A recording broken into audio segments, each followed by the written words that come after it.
नमस्कार दोस्तों, स्वागत है आप सभी को एक बार फिर एक और हॉरर पॉडकास्ट में, जहां आपको मिलेगी ऐसी डरावनी कहानियां जो आपकी दिल की धड़कन को तेज कर देगी। तो चलिए बिना देर किए शुरू करते हैं आज की इस कहानी को। तो ये कहानी आज से करीब 4 साल पहले की है। हर दिन की तरह उस दिन भी मुझे एक शहर से दूसरे शहर माल को डिलीवर करने के लिए जाना था, लेकिन इस बार मुझे अपने शहर से उत्तराखंड के एक जिले में माल को डिलीवर करने के लिए जाना था। इस सफर में घने जंगलों से होकर गुजरना पड़ता था, जहां रास्ता सुनसान और डरावना था। अब मैं अपने ट्रक में माल को लोड करके अपनी मंजिल की ओर निकल जाता हूं, और काफी देर ट्रक चलाने के बाद मैं अपनी शहर की सीमा को पार कर लेता हूं। हालांकि ये सफर काफी लंबा था, लेकिन अच्छा गुजर रहा था। अब मुझे ट्रक चलाते हुए काफी देर हो चुकी थी, जिस वजह से मुझे भूख भी लग रही थी। लेकिन उस रास्ते में मुझे एक भी ढाबा नजर नहीं आ रहा था। फिर कुछ देर और ट्रक चलाने के बाद मुझे रोड के साइड में एक ढाबा नजर आता है। तो मैं अपने ट्रक को उस ढाबे की तरफ मोड़कर ढाबे की पार्किंग में मैं अपनी ट्रक को लगा लेता हूँ, और फिर ट्रक से उतरकर ढाबे में चला जाता हूँ।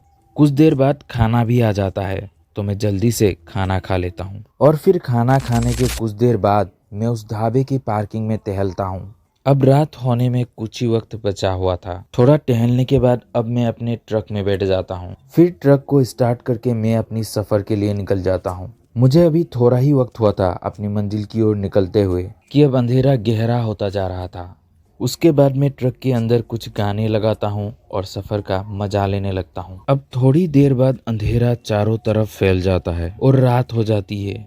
अब रात के अंधेरे में मैं अपने ट्रक के हेडलाइट के सहारे अपनी मंजिल की तरफ बढ़ता जा रहा था कि तभी अचानक मुझे किसी की रोने की आवाज सुनाई दी।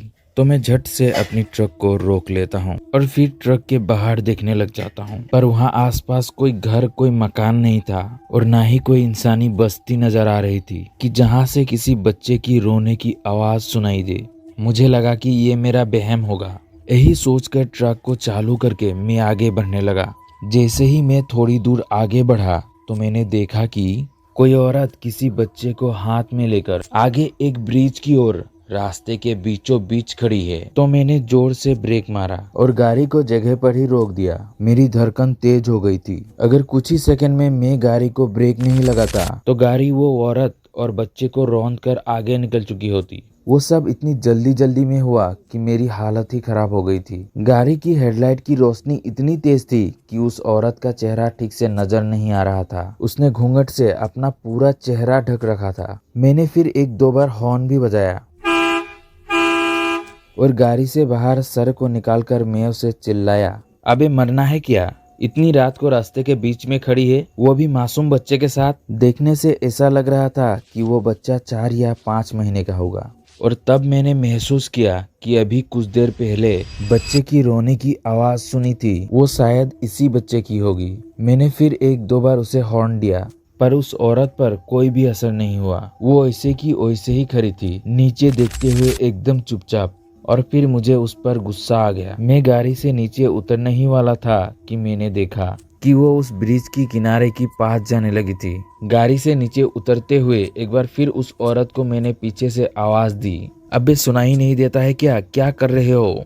पर उसने कोई जवाब नहीं दिया। वो बस किनारे की ओर आगे बढ़ती रही। उस वक्त मैं थोड़ा संभल कर ही उसके पीछे पीछे चल रहा था, क्योंकि ऐसे सुनसान रास्तों पर कई बार चोर और लुटेरों का खतरा होता है। तो मैंने दूर से ही उसे आवाज दी, लेकिन अब वो जाकर ब्रिज के एकदम किनारे में खड़ी हो गई। या तो वो उस बच्ची को साथ लेकर खुद ही कूदने वाली थी।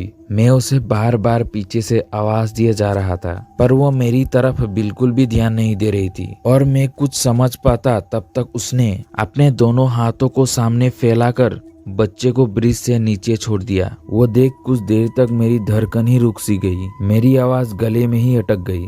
मैं उसे बचाने के लिए उसकी ओर भागने लगा। तब तक उसने भी अपनी दोनों बाहें फैलाकर ब्रिज के नीचे छलांग लगा दी। बाप रे, अब तो मेरे रोंगटे खड़े हो गए थे। मैं भागकर उस ब्रिज की किनारे गया और नीचे झुककर देखने लगा, पर नीचे अंधेरा इतना ज्यादा था कि मुझे कुछ भी नजर नहीं आ रहा था। तो मैं वापस अपने ट्रक के पास चला आया और टॉर्च को लेकर फिर से ब्रिज के किनारे जाकर खड़ा हो गया। और फिर मैं टॉर्च की रोशनी पर नीचे देखने की कोशिश की, पर तब भी मुझे कोई भी नजर नहीं आ रहा था। मैंने हर जगह हर कोने में ठीक से देखा, पर नीचे ना वो बच्चा था और ना ही वो औरत। मैं हैरान था कि अभी अभी उसने मेरे सामने से छलांग लगाई थी और फिर मुझे महसूस हुआ कि ये मामला कुछ गड़बड़ लग रहा है। वो जरूर किसी भूत या प्रेत की कुकर्मी होगी। तब मैं पीछे मुड़ने वाला था। मुझे ऐसा लगा जैसे किसी ने मेरे हाथ को पकड़ रखा हो। हाथ ही नहीं बल्कि मैं तो मेरा पैर भी हिला नहीं पा रहा था। मैं अपनी जगह से 1 इंच भी हिल नहीं पा रहा था। मैं अंदर से बहुत ताकत लगा रहा था, पर मुझे कुछ भी समझ नहीं आ रहा था कि आखिर ये मेरे साथ क्या हो रहा है। मेरा पूरा बदन पसीना पसीना हो गया था। मेरा चेहरा डर के मारे लाल हो चुका था। वहाँ ऐसा कोई भी नहीं था जिससे कि मैं मदद मांग सकूं। और तब मैंने महसूस किया कि मैं धीरे धीरे आगे खिसकता हुआ जा रहा हूँ, मगर कोई चीज थी जो मुझे पीछे से धक्का दे रही थी और वो चीज मुझे भी ब्रिज के नीचे फेंक देना चाहती थी। मैं पूरी ताकत से अपने शरीर पर काबू पाने की कोशिश कर रहा था और तभी मैंने भगवान का नाम लेना शुरू कर दिया। मुझे तो ठीक से बोला भी नहीं जा रहा था, पर मैं अपने आप ही किसी तरह भगवान का नाम बरबरा रहा था। और जब मैंने भगवान का नाम लेना शुरू किया, कुछ ही देर में मुझे झटका सा लगा और मैं नीचे गिर पड़ा। मेरी सांस बहुत तेज हो गई थी, पूरा बदन लाल लाल हो गया था। आंखें इतनी दर्द कर रही थी जैसे खून उतर आया हो। हाथ और पैर बुरी तरह से थरथरा रहे थे। और तब मैंने फिर से देखा, वो औरत वहीं खड़ी थी, उसी ब्रिज के किनारे। मैं अपने आप को घसीटते हुए पीछे जाने लगा। तभी उस औरत ने पीछे मुड़कर मेरी तरफ देखा। तब मैंने सामने जो देखा वो देख मैं एकदम से शांत पड़ा रहा, एकदम शांत।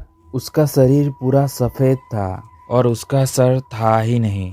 उस पर सिर्फ घूंघट था, पर उसके अंदर खोपड़ी ही नहीं थी, बस डर था। वो देख मेरा पूरा बदन जोरों से कांपने लगा। उसकी सर की जगह से लगातार खून टपक रहा था और उसके अंदर से अजीब सी घरघराहट जैसी आवाज आ रही थी। मैं किसी तरह उठ खड़ा हुआ और उसकी ओर बिना देखे पीछे मुड़कर भागना शुरू किया। किसी तरह भागकर मैं ट्रक में जाकर बैठ गया और पूरी रफ्तार से वहां से मैंने ट्रक को भगाया। तब मेरी हालत इतनी खराब थी कि मैं बस ट्रक को भगाया जा रहा था। कुछ 1 आध घंटे के बाद मुझे रोड के साइड में रात को चलने वाली दुकानें नजर आने लगी। तब जाकर मैंने राहत की सांस ली। मैंने वही एक दुकान के पास अपने ट्रक को रोक दी और कुछ देर के लिए वही बैठ गया। तो दोस्तों, कैसी लगी आज की ये कहानी? उम्मीद है आप लोगों को जरूर पसंद आया होगा। अगर हाँ तो इसे लाइक कीजिए और हमारे साथ जुड़े रहने के लिए चैनल को सब्सक्राइब करके बेल आइकन को दबा दीजिए। Thank you. जय हिंद।